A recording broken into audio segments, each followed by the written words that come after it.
Shalom, sahabat-sahabat Kristus yang diberkati Tuhan. Renungan firman Tuhan buat hari ini dengan tema kasih karunia menikmati. Bersyukurlah saudara, kalau mungkin saudara sekarang mendapatkan kasih karunia menikmati. Siapa saja orang-orang yang mendapat kasih karunia menikmati, saudara, yaitu orang-orang yang menaruh pengharapannya kepada Allah akan mendapat menikmati segala sesuatu yang Allah sediakan baginya. Dan Allah menyediakan hidup untuk kita nikmati.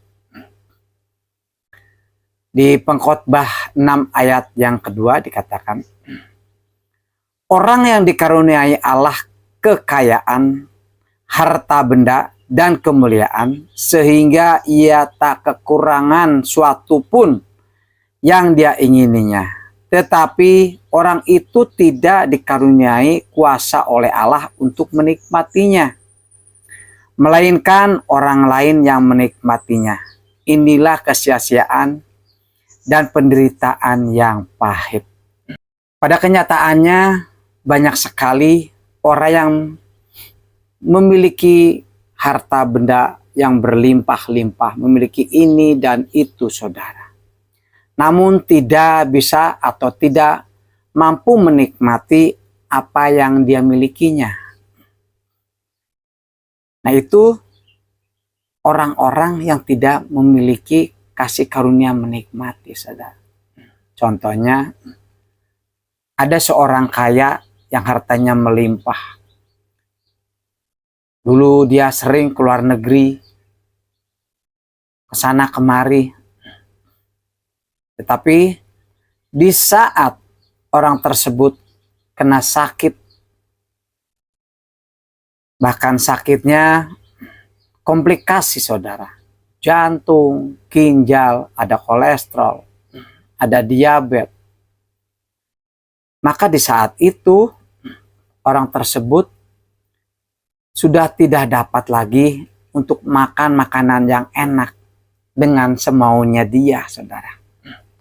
Hanya makan yang sudah diatur oleh dokter.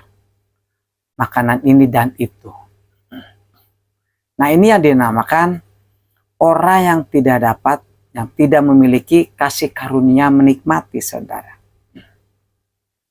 Bersyukurlah kalau kita mungkin saat ini mendapat kasih karunia menikmati, saudara. Di saat kita mendapatkan berkat, berkat itu tidak selalu harus besar, saudara. Berkat kecil pun kita harus mengucap syukur kepada Tuhan. Di saat kita mengucap syukur, maka kita akan dapat menikmati kasih karunia menikmati yang dari Tuhan. Contohnya, saudara, kalau kita sehari-hari mungkin hanya makan dengan sayur asam, ikan asin, tahu, dan tempe, saudara. Mungkin dengan kangkung. Tapi di saat kita makan, ditambahkan dengan penuh ucapan syukur, dengan hati yang sukacita, maka kita akan berbahagia. Kita akan menikmati kasih karunia yang dari Tuhan atas kehidupan kita. Yuk, kita belajar untuk menjadi anak-anak Tuhan yang memiliki kasih karunia menikmati. Dengan cara apa, saudara? Belajarlah mengucap syukur dalam segala hal. Di dalam kita mendapatkan berkat besar maupun kecil, belajarlah mengucap syukur kepada Tuhan. Karena di dalam ucapan syukur itu ada kuasa yang luar biasa yang akan Tuhan berikan kepada kita. Bahkan firman Tuhan dikatakan di 1 Tawarik 16 ayat yang ke-34. Bersyukurlah kepada Tuhan sebab Ia baik, bahwasanya untuk selama-lamanya kasih setianya. Tuhan Yesus memberkati.